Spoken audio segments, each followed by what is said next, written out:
कल 21 राज्यों की 102 सीटों पर वोटिंग होगी। मध्य प्रदेश में 6 सीटों पर, जबकि छत्तीसगढ़ में बस्तर लोकसभा सीट पर वोटिंग होगी। फर्स्ट फेज में तमिलनाडु की सभी 39 सीटों पर भी मतदान होना है। चूंकि बस्तर नक्सल प्रभावित इलाका है, इस लिहाज से सुरक्षा के कड़े इंतजाम भी यहां कर दिए गए।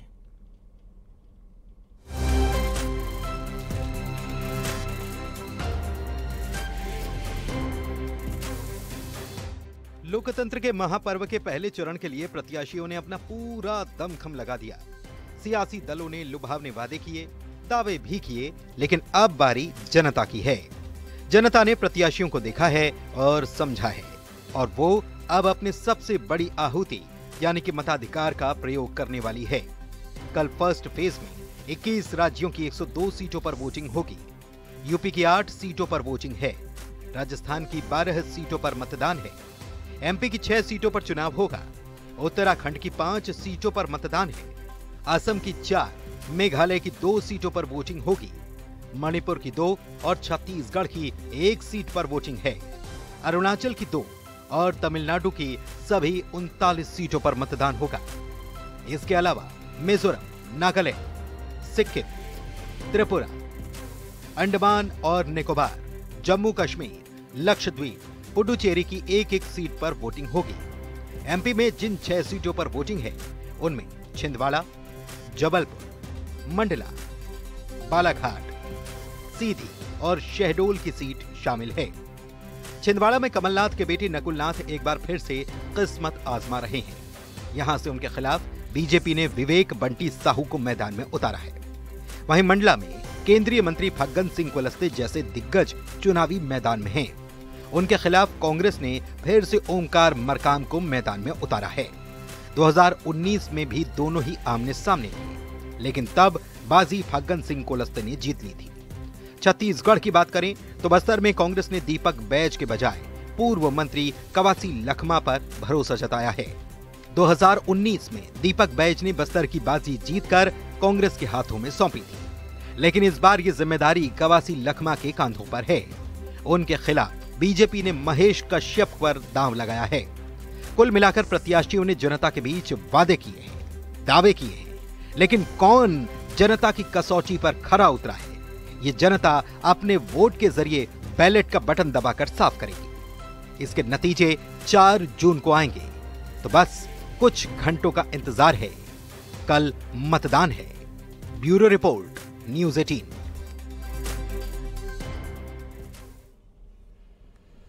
एमपी में कल चुनाव है, जिसके लिए अंतिम तैयारी जारी है। एक तरफ मतदान केंद्रों पर सुरक्षा की कड़ी व्यवस्था की गई है, तो दूसरी तरफ पोलिंग पार्टियां रवाना कर दी गई हैं। कल एमपी के 6 सीटों पर चुनाव होना है। जबलपुर, अनूपपुर, मंडला से तस्वीर भी सामने आई, जहां से पोलिंग पार्टियों को पूरी ट्रेनिंग देने के बाद कड़ी सुरक्षा व्यवस्था के साथ रवाना किया गया। जबलपुर में जवाहरलाल नेहरू कृषि विश्वविद्यालय से पोलिंग पार्टियां रवाना हुई। जबलपुर लोकसभा के 8 विधानसभा में 2139 मतदान केंद्र बनाए गए हैं। सुरक्षा के लिहाज से सीसीटीवी कैमरे भी लगाए गए हैं। पोलिंग पार्टियों में अतिथि शिक्षकों को भी शामिल किया गया है। अनूपपुर लोकसभा के लिए कोतमा विधानसभा, अनूपपुर विधानसभा, पुष्पराजगढ़ विधानसभा क्षेत्र के लिए मतदान दल रवाना हो चुके हैं। मंडला में भी कल चुनाव है, जिसके लिए मतदान दल रवाना किए जा चुके हैं।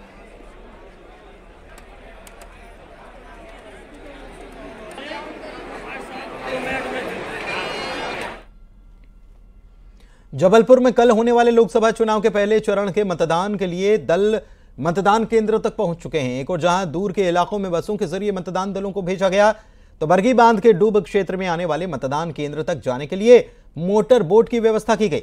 बरगी बांध के डूब प्रभावित ग्राम कठौतिया स्थित मतदान केंद्र में 284 मतदाता हैं। मतदान दल के साथ सेक्टर ऑफिसर संदीप जैन और माइक्रो ऑब्जर्वर अखिलेश प्रसाद भी सुरक्षा कर्मियों के साथ मैकल रिसोर्ट से कठौतिया के लिए रवाना हुए।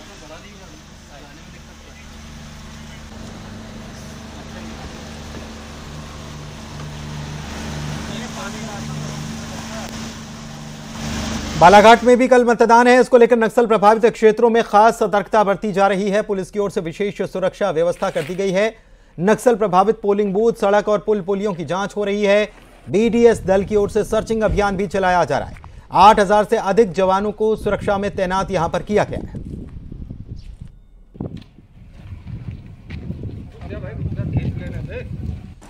और बस्तर की बात कर लें तो बस्तर भी मतदान के लिए पूरी तरह से तैयार है। नक्सल प्रभावित होने की वजह से यहां पर सुरक्षा के तगड़े इंतजाम किए गए हैं। दंतेवाड़ा, कोंडागांव, सुकमा और बीजापुर की 4 तस्वीरें आपको दिखा रहे हैं। मतदान दलों को मतदान केंद्रों तक भेज दिया गया है। दुर्गम इलाका होने की वजह से कई जगहों पर मतदान दलों को हेलीकॉप्टर से भी रवाना किया गया। कई जगहों पर मतदान केंद्रों तक पैदल ही पहुंचना पड़ा और ये कई किलोमीटर चलकर मतदान दल जो हैं मतदान केंद्रों तक पहुंच रहे हैं। तो ऐसे में जो वोटर्स हैं उनको भी बढ़ चढ़कर इसमें हिस्सेदारी निभानी चाहिए, वोटिंग करनी चाहिए। सुकमा के नक्सल प्रभावित क्षेत्र में मतदान दल पैदल मतदान केंद्र तक पहुंचे। कड़ी सुरक्षा के बीच मतदान दल पैदल कई किलोमीटर चलकर क्षेत्रों में पहुंचे। दंतेवाड़ा जिले में शांतिपूर्ण मतदान के लिए पर्याप्त सुरक्षा बल की तैनाती है। दूर दराज के इलाकों और संवेदनशील जगहों पर कड़ी सुरक्षा के बीच मतदान कर्मियों को रवाना किया गया है।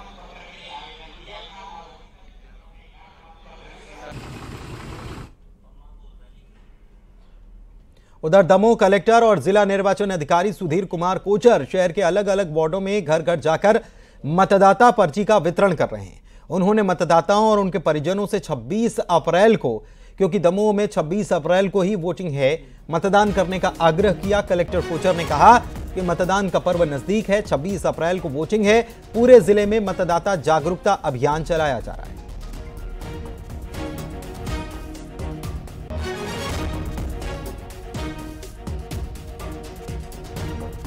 मतदान का पर्व बहुत नज़दीक आ रहा है। 26 अप्रैल को वोटिंग है दमोह में सेकंड फेज़ में, और हम चाहते हैं कि पिछले विधानसभा चुनाव में यहाँ का वोटिंग परसेंटेज 77 था, 77, इसको बढ़ा करके हम 80% तक ले जाएं।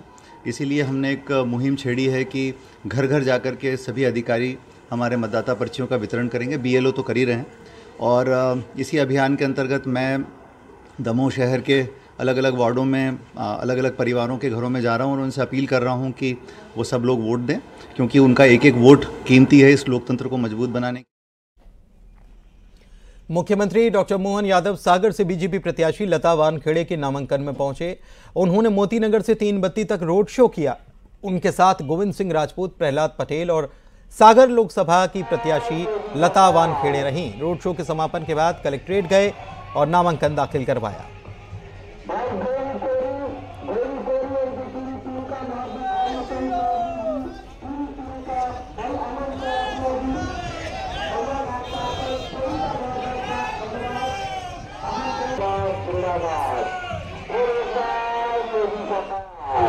मुझे इस बात का संतोष है कि जिस प्रकार का यहाँ का जोश उत्साह दिख रहा, जनता का रिस्पांस दिख रहा, हमारे सभी महिला प्रत्याशी को जिस प्रकार से रिस्पांस मिल रहा है, वाकई यशस्वी मोदी के इस पूरे दौर में ऐसा लग रहा है कि मोदी में सागर हुआ, मध्य प्रदेश हुआ और पूरा भारत हुआ है। मेरे साथ हमारे वरिष्ठ मंत्री श्रीमान गोविंद राजपूत जी, हमारे विधायक श्रीमान गोपाल भार्गव जी, श्रीमान शैलेंद्र जैन जी, श्री प्रदीप लारिया जी, श्री भूपेंद्र सिंह जी, हम सब मिलकर के आज यहाँ फॉर्म भरने आए हैं। और जिस प्रकार का वातावरण दिख रहा, निश्चित रूप से इस बार 29 पार रहेगी। इस बार भिंड से बीजेपी प्रत्याशी संध्या राय ने भी नॉमिनेशन फाइल कर दिया। इस दौरान सीएम उनके साथ उनके समर्थन में रोड शो करते नजर आए। अपने तय कार्यक्रम से करीब 1 घंटा देरी से आए सीएम सीधे बीजेपी के प्रचार रथ पर सवार हुए और कार्यकर्ताओं और लोगों का स्वागत करते हुए फूल बरसाए गए उनके ऊपर। सीएम के साथ कैबिनेट मंत्री राकेश शुक्ल और पूर्व गृह मंत्री नरोत्तम मिश्रा भी मौजूद थे।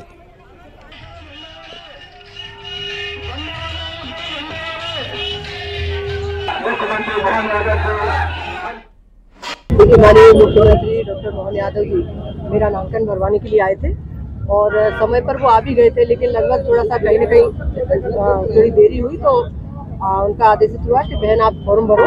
और फिर उसके बाद मैंने 3 बजे से पहले फॉर्म तो भर ही लिया था, नामांकन दाखिल कर चुकी हूँ। माननीय मुख्यमंत्री जी का आशीर्वाद मिला, माननीय हमारे प्रधानमंत्री जी यशस्वी, उनके नेतृत्व में हमारे मुख्यमंत्री जी नामांकन भरवाने आए। मेरे क्षेत्र के प्रतिनिधिगण, पूर्व प्रतिनिधिगण, मेरे क्षेत्र की जनता जनार्दन अभी लगातार साथ में है। इधर भोपाल लोकसभा सीट से बीजेपी के प्रत्याशी आलोक शर्मा बनाए गए हैं, जिन्होंने नामांकन दाखिल कर दिया। नामांकन दाखिल करने के लिए निकलने से पहले उन्होंने घर में पूजा पाठ किया और माता पिता का आशीर्वाद लिया। इसके बाद नामांकन रैली निकालकर अपनी ताकत का परिचय दिया।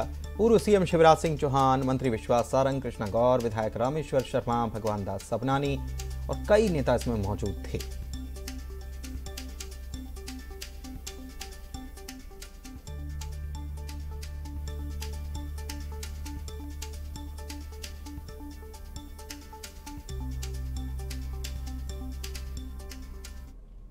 बीजेपी के भोपाल प्रत्याशी आलोक शर्मा हमारे साथ हैं और वो अपनी मां के साथ खड़े हुए हैं। पीएम मोदी भी जब कोई बड़ा काम करते हैं तो अपनी मां से आशीर्वाद लेते हैं और आलोक शर्मा जी भी आज अपनी मां से आशीर्वाद लेकर नामांकन दाखिल करने जा रहे हैं। सर, क्या प्राथमिकताएं, क्या बात आप जनता के बीच में रख रहे हैं कि अगर चुना गया तो क्या करेंगे भोपाल के लिए? देखिए, मैं बड़ा सौभाग्यशाली हूँ कि मेरा जन्म हिंदू समाज में हुआ है। मैं सनातन संस्कृति को मानता हूँ और आज मैंने यहाँ पे पूजन अर्चन किए घर पे और अपनी माँ और अपने पापा जी का आशीर्वाद लेकर यहाँ से मैं जा रहा हूँ। यहाँ से मैं भवानी चौक सोमवार में कर्फू वाली माता मंदिर में पूजन अर्चना करूँगा। प्रदेश के यशस्वी मुख्यमंत्री डॉक्टर मोहन यादव जी, विष्णुदत्त शर्मा जी, भारतीय जनता पार्टी के प्रदेश अध्यक्ष, भारतीय जनता पार्टी के वरिष्ठ नेता, पूर्व मुख्यमंत्री शिवराज सिंह चौहान जी भाई साहब आने वाले हैं। उनका आशीर्वाद मिलेगा। सबका आशीर्वाद प्राप्त करने के बाद मैं नामांकन भरने जाऊँगा और अपनी भोपाल की एक नई राजनीतिक यात्रा में प्रारंभ करूँगा। सबका साथ, सबका विकास, सबके विश्वास को लेकर भोपाल में भारतीय। उज्जैन से कांग्रेस के लोकसभा प्रत्याशी महेश परमार अनोखे अंदाज में नामांकन दाखिल करने निकले। उन्होंने सबसे पहले तो भगवान चिंतामन गणेश के दर्शन किए, उनका आशीर्वाद लिया और फिर इलेक्ट्रिक बाइक से जिला निर्वाचन कार्यालय पहुंच गए। यहां पर कलेक्टर को नामांकन पत्र सौंपा। उन्होंने कहा कि अभिजीत मुहूर्त में फॉर्म जमा करना था, इसीलिए आज किया है। हालांकि उन्होंने अभी संपत्ति संबंधी जानकारी और शपथ पत्र जमा नहीं किया है, वो 24 अप्रैल को जमा करेंगे। धीरे चलाओ भैया।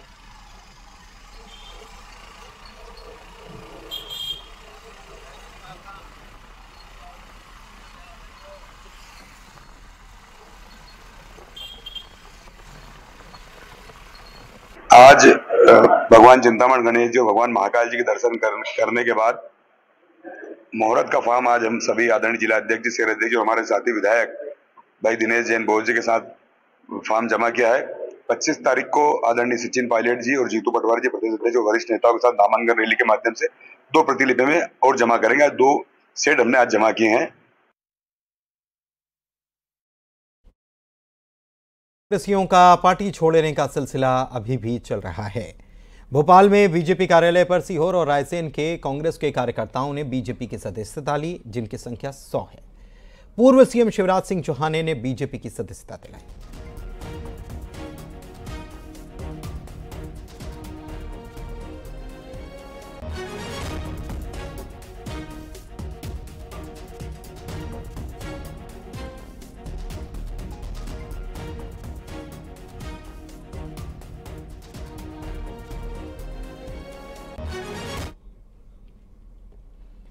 नगरीय प्रशासन मंत्री कैलाश विजयवर्गीय कह रहे हैं कि छिंदवाड़ा की सीट लाखों वोटों से जीती जा रही है। उन्होंने कहा कि केवल छिंदवाड़ा ही नहीं बल्कि जबलपुर, रीवा, मंडला समेत सभी 29 सीटें बीजेपी जीत जाएगी। कैलाश विजयवर्गीय ने सुप्रिया श्रीनेत और राहुल गांधी के बयान पर पलटवार भी किया।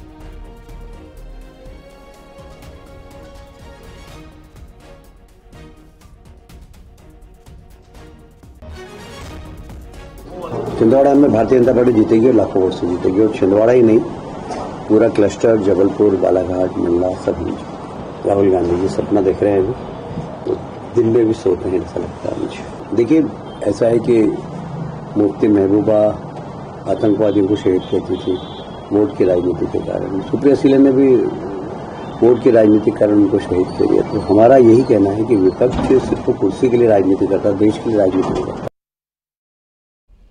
मंडला जिले में चुनाव ड्यूटी के दौरान शिक्षक की मौत पर निर्वाचन आयोग ने संज्ञान लिया है। चुनाव आयोग ने मृतक शिक्षक के परिजनों को 15 लाख रुपए की सहायता राशि मंजूर की है। इसके साथ साथ ट्राइबल सहायक आयुक्त को तत्काल अनुकंपा नियुक्ति का प्रकरण तैयार करने के निर्देश भी दिए गए हैं। मध्य प्रदेश के मुख्य निर्वाचन अधिकारी अनुपम राजन ने भोपाल में प्रेस कॉन्फ्रेंस में इस बात की जानकारी दी।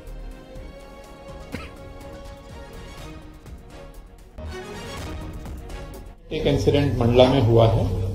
मंडला में निर्वाचन सामग्री वितरण के दौरान हमारे एक मतदान दल के साथी की सडन उनको कार्डियक अरेस्ट हुआ और यद्यपि वहां एम्बुलेंस भी थी, सिविल सर्जन भी थे, प्रयास किया गया लेकिन अस्पताल ले जाते उनकी मृत्यु हो गई। इसका हम सभी को बहुत अफसोस है। हम लोगों ने उनकी जो अनुग्रह राशि है 15 लाख रुपए वो स्वीकृत कर दी है और वहां के जो ट्राइबल डिपार्टमेंट मंडला में जो जो एसी ट्राइबल हैं उनको निर्देशित किया गया है कि उनकी पत्नी की शैक्षणिक योग्यता के आधार को ध्यान में रखते हुए अनुकंपा नियुक्ति का प्रकरण तत्काल तैयार करके